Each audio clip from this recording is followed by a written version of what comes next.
நம சிவாய நமக. சிவாய நமக. நவமிரண்டு சித்தர்கள் பாதமே சரணம். வாழை மனம் வராகி பாதமே சரணம்.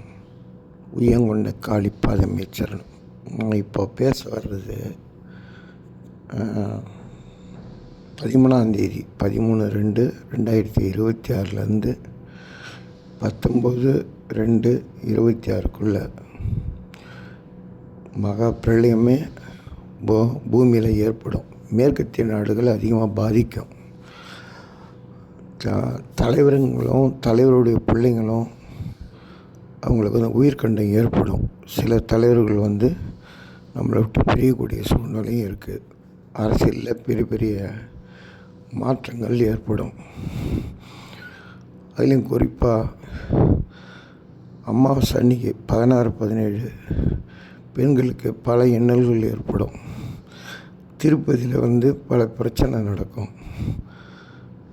எப்படின்னா, கும்பத்தில் 6 கிரகம் சேருது, 19ஆம் தேதி 7 கிரகம் ஒன்றா சேருது.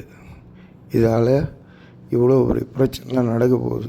எப்படின்னா, சூரியன், சனி,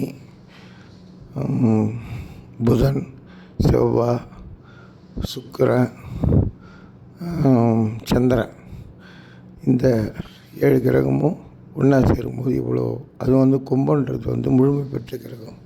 அந்த கும்பத்தில் இவ்வளோ பிரச்சனை நடக்க போகுது. மக்கள்லாம் அவங்கவுங்க தெய்வத்துங்களை பிரார்த்தனை பண்ணிங்க.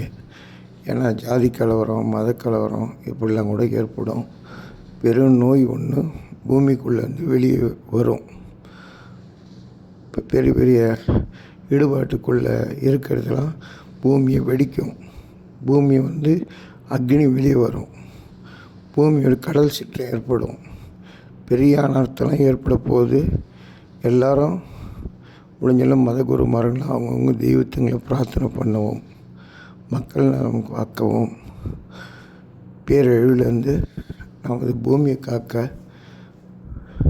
எல்லாம் வல்ல இறைவனுடைய பூரண அருள் பெற பிரார்த்திக்கிறேன்.